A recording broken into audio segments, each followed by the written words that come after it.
In this set of videos, we're going to be talking about operational amplifiers. And in this video specifically, we're going to be answering what is an operational amplifier and why should I care?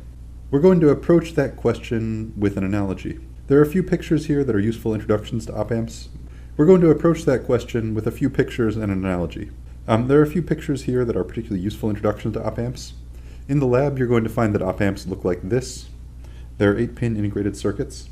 This middle picture shows how you'll draw op-amps on schematics. They're these triangular-shaped devices. Often you'll simplify them down to only having 3 terminals, the minus, plus, and output terminal. But don't forget that the power is really important. And finally, we're talking about op-amps because they're extremely important tools that are useful to general engineers.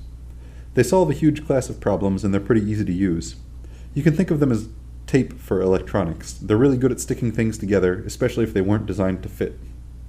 We'll unpack that metaphor over the next few slides. What does it mean to stick electrical things together? One way to interpret electrically sticking things together is allowing two systems to be connected without having them influencing each other. Op-amps are really good at that because they can explicitly fix loading problems.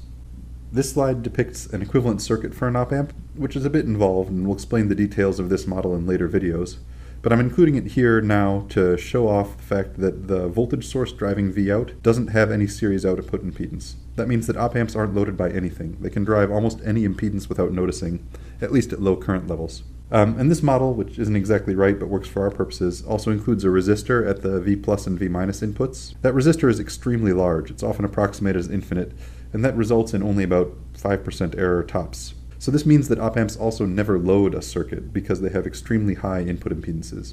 So that means you can put an op-amp between any two circuits to hide a large source impedance and drive a small load impedance. That behavior is called impedance buffering.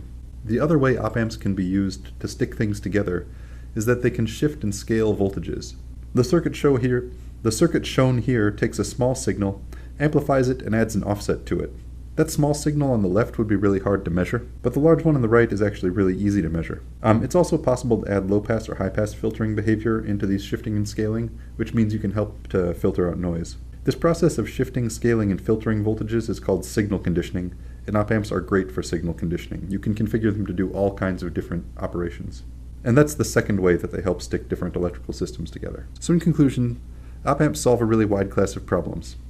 They're handy and easy to use. They have real applications. This is a part of the design work you do as a practicing electrical engineer. And the circuit design is easy. So they're a useful little piece of circuit design. They have two kind of major applications in E80. They're useful for buffering impedances because they have a high Rin and a low Rout. They're useful for buffering impedances because they have a very high input impedance and a very low output impedance.